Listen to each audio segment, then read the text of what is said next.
కేటీఆర్ తను తప్పు చేసి తనేదో నిజాయితీ పరునన్నట్టు దబాయించే స్టేట్మెంట్స్ ఇవ్వడం అనేది సిగ్గుచేటు. నిన్ను దోపిడీదారుల హక్కుల చైర్మన్గా చేస్తే బాగుంటట్టుంది. ఎందుకంటే మీరు డ్రామాలు చేయండి, మీరేమైనా చేసుకోండి, అది చేసుకోండి, నేను మాత్రం ప్రజల కొరకు కొట్లాడతా అంటే ప్రజల కొరకు కొట్లాడి ప్రజల కొరకు ప్రభుత్వంలో ఉండి ప్రజల్ని దోచుకోమనరా? ప్రభుత్వం దోచుకుంటోళ్ళ హక్కుల కోసం కాపాడుతుందా? ఇది ఏసీబీ అయినా లేకపోతే ఏదైనా కోర్టులైనా చట్టాలైనా కూడా ప్రజలకు రక్షిదారులు వాళ్ళు. కాబట్టి దొంగతనం చేసి నువ్వు దబాయిస్తే ఏదో ప్రజలంతా నమ్మిపోదురు కాకనే ఈ భ్రమల నుంచి బయటికి రా కేటీఆర్. ఫస్ట్ నువ్వు దొంగవనే విషయాన్ని ఫస్ట్ గుర్తుపెట్టుకో. నువ్వు ముద్దాయి అనే విషయాన్ని ఫస్ట్ గుర్తుపెట్టుకొని మాట్లాడితే 6 గ్యారెంటీలు ఏమైనాయి, 420 గ్యారెంటీలు ఏమైనా మీకే క్లారిటీ లేదు కదా నాయన. 6, 16, 420, 660 అని. కాబట్టి ఇలాంటి నక్క వేషాలు వేస్తే ఎవడేం పట్టించుకోడు. మరి మీ ప్రభుత్వం అధికారంలో ఉన్నప్పుడు ఇట్లే లాయర్లను మమ్మల్ని తెచ్చుకొని ఇచ్చిండ్రా? మురళీ ముదిరాజ్ కేసులో మమ్మల్ని జైల్లో పెట్టింది ఎట్లా పెట్టిండ్రు? పిలుచుకొని పోయి ఛాయ్ దాపిస్తానికి తీసుకుపోయి 10 కేసులు పెట్టి లోబడి పడేసిండ్రు. మీకో దారి మాకో దారా? ఇదెక్కడ న్యాయం?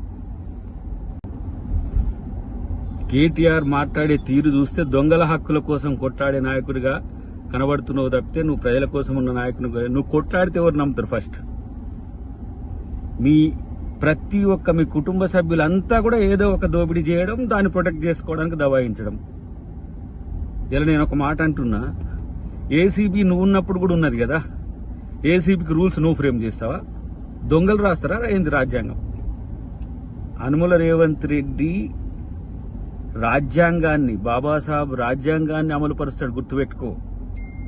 నీలాంటి దొంగలకు, దబాయింపులకు, లేకపోతే దోచుకొని బాగా ఉన్న దమ్ముతోనేదో దన్నుతోని నేనేదో చేస్తా అని చెప్పి వాళ్ళ నీళ్ళను మభ్యపెట్టినట్టు ప్రభుత్వాన్ని మభ్యపెట్టలేరు, గుర్తుపెట్టుకోండి. ఇలా ప్రజల సొమ్ములు తిన్నోడు డెఫినెట్ గా అరెస్ట్ కావాల్సిందే, జైలు కూడా తినాల్సిందే. మిమ్మల్ని ప్రజల కోసం కొట్లాడమని, ప్రజల కోసం ప్రభుత్వాన్ని నడపమని చెప్తే వీళ్ళ ప్రజల సొమ్మునే దోచుకొని ఇలా ప్రభుత్వాన్ని దబాయిస్తున్నారు, అధికారులను దబాయిస్తున్నారు, ముఖ్యమంత్రిని దబాయిస్తున్నారు. మీ దబాయింపులు దేనికి? మిమ్మల్ని రక్షించుకోవడానికి. మీ వల్ల ఒక్కరికి లాభం లేదు. ఇవాళ ప్రభుత్వం వస్తే మీ నలుగురు బాగుపడ్డారు. ఇప్పుడు కొట్లాడేది మీరు నలుగురే తప్పితే ఇంకొకరు లేరు మీ పక్షాన.